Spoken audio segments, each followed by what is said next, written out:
Jesus often addressed the subject of faith, highlighting its diverse expressions and emphasizing its pivotal role in our relationship with God.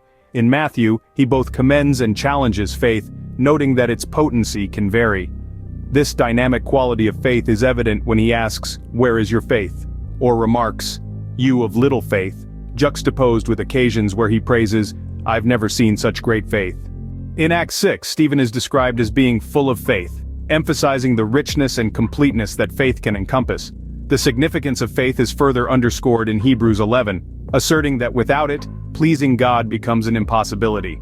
This chapter, often referred to as the Hall of Faith, chronicles individuals whose steadfast belief in God's promises led to extraordinary feats. Delving into Matthew 23, Jesus rebukes the Pharisees for neglecting the weightier things of the law, specifically mentioning justice, mercy, and faith.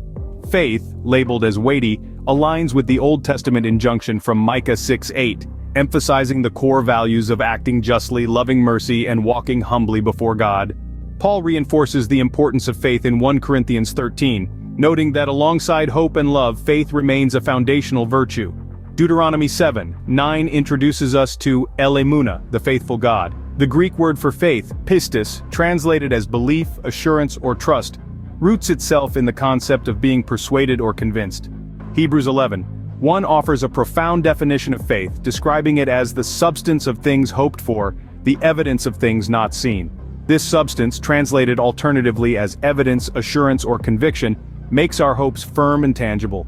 Faith, as portrayed in Hebrews 11, is not blind. It is rooted in God's promises and evidence-based, grounded in the belief that what God did before, He can do again. This Hall of Faith chapter in Hebrews lauds individuals who pleased God by believing in His promises and revealed word. Their faith empowered them to conquer kingdoms, administer justice, and witness miraculous interventions. Jesus connects the outcomes of faith directly to its size, affirming, "According to your faith, let it be done unto you." Addressing the disciples' plea to increase their faith, Jesus introduces the imagery of a mustard seed.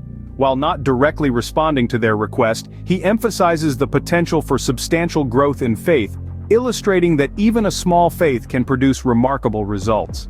After the resurrection, the apostles Peter and John exemplify a robust faith by performing a miracle at the Gate Beautiful.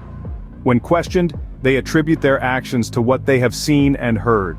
This underscores the principle that faith increases through exposure to the miraculous works of God and hearing His word. Examining the narrative of Abraham in Romans 4:20, we find that, faced with the promise of numerous descendants despite his and Sarah's old age and barrenness, Abraham did not waver in unbelief. Instead, he was strengthened in faith. Romans 10:17 reinforces the correlation between faith and hearing the word of God. Ultimately, faith is rooted in the trustworthiness of God. El Emunah, the faithful God, provides a solid foundation for our belief. God's promises reflected in the stars shown to Abraham reinforce our faith. Romans 4:20 affirms that, faced with God's promises, faith strengthens rather than falters. The growth of faith, illustrated by the apostles, is tied to what we see and hear, highlighting the transformative power of witnessing God's works and embracing His word. In conclusion, our faith is not merely an abstract concept, it is a dynamic force rooted in the reliability of God's promises. As Romans 10:17 declares, faith is nurtured by hearing the word of God. The faithful God, whose impeccable resume validates His trustworthiness, assures us that if He promised, we can indeed take it to the bank.